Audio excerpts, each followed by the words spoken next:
I did not expect to get so much support and to feel like an army behind me, and it was so beautiful. And it gives me so much strength to like move forward and keep doing great stuff for them. And Abigail is like the beginning of that. Joey? Yeah? I'm sorry about what's gonna happen to you. We kidnapped a vampire.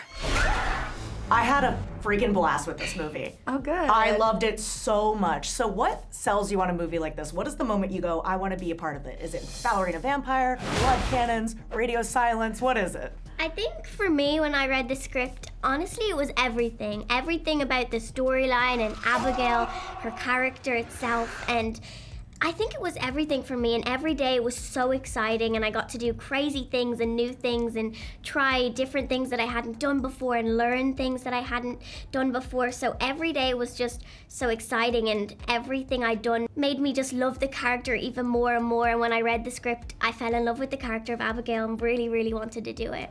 For me, I mean, I grew up loving vampire movies, monster movies in general.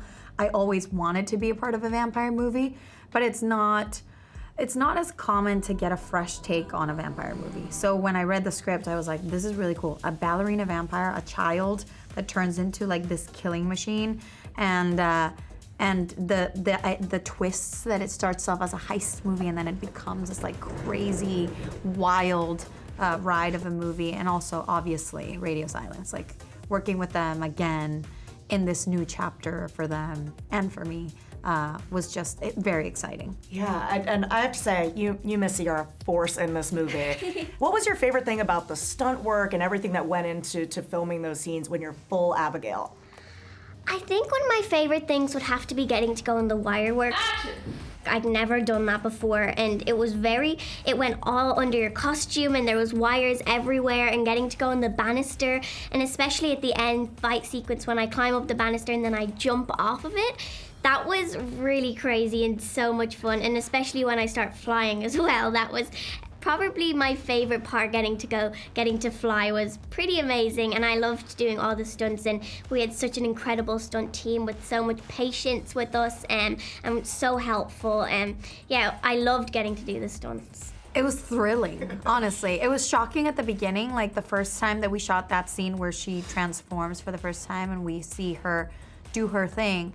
We didn't know what she was gonna do, you know? And so it was incredible to see her take on and her commitment to it. It was beautiful, and then we just had so much fun. Like every time that we had those like sequences together, I was just, you know, having a blast. I felt like a little kid.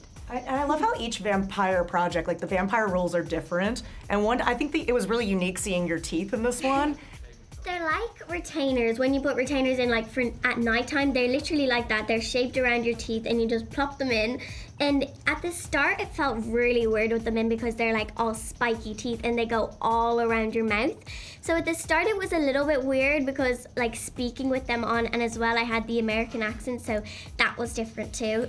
So it did take a little bit of getting used to speaking in them. I didn't have too many scenes speaking in the teeth as it was mostly for attacking. I put them in, and I also had stunt teeth as well, which were even bigger than that, and even they took up majority of your mouth. But yeah, it was definitely strange, but you know, I didn't mind the teeth. I quite liked them. We saw Sam in the Scream franchise covered in blood, and I think that was like, compared to this, I mean, nothing. Like literally nothing. So, yeah. Talk to me about the blood cannons. The blood cannons were, I think, both of our favorite parts of shooting. It's just not every day that you get shot at with a blood cannon. It was nerve-wracking too, because you know that if it doesn't work, or if, you know, for some reason the blood goes in the wrong direction or anything, the reset is gonna waste a lot of time of the day. So it was nerve-wracking but thrilling at the same time. We did a bunch of those, but I think both of our favorites was the last one, because that's the giant one that was like literally, I don't know, the size. Yeah, like, it was huge. It was like this big and on the ground, and it had holes out of it, so the blood would go everywhere, and we were both on wires, so we would get pulled back as the blood came out, and that was just amazing. And we didn't know how much blood was gonna come out and get on us, and I literally, it went inside my mouth, in my nostrils. I couldn't open my eyes. Like there was just so much.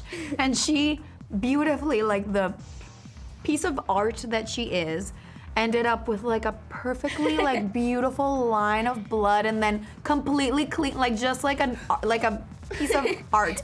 And I was like all covered in blood. I was like, okay, that tracks. You mentioned your new era, and I know you've said your piece about the Scream situation, but I want to know what the support from all your fans has meant to you and what your new era kind of looks like.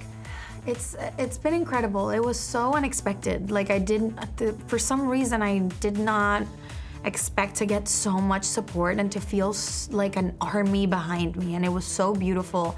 And I've gotten the chance to go to conventions since and actually meet the fans and continue to hear from them. The support and that they're with me and that they have my back is just so special, and I'm so grateful for that. And it gives me so much strength to like move forward and keep doing great stuff for them and keep making movies and shows for them and giving them more characters to connect with. And I'm very excited about it. And Abigail is like the beginning of that. So I'm excited to share this with the world. I'm so proud of what we did. And I think Matt and Tyler are so good at what they do, and they've just made such a unique film that is so fun. And I think people want to go to the movies and have fun. And sometimes movies are so serious and depressing because, you know, the world can be, you know, but sometimes we just want to like escape and have fun and leave the theater smiling from ear to ear, and I think that's what Abigail is. I keep saying to people, like, you know, at the end of Ready or Not, where it's so shocking that you start laughing? Yeah. That keeps happening in this movie. Like, it's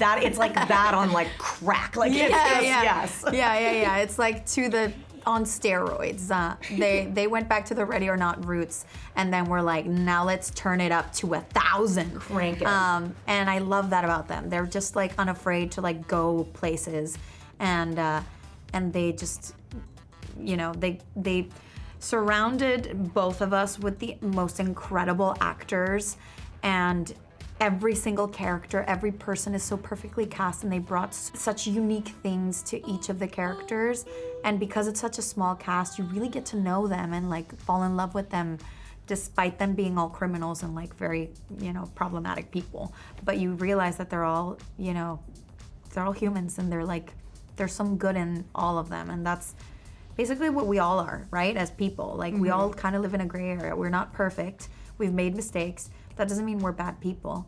And I think there's just so much heart in this movie, despite it being like so wild and fun and crazy. There's truth in there. What can I say? I like playing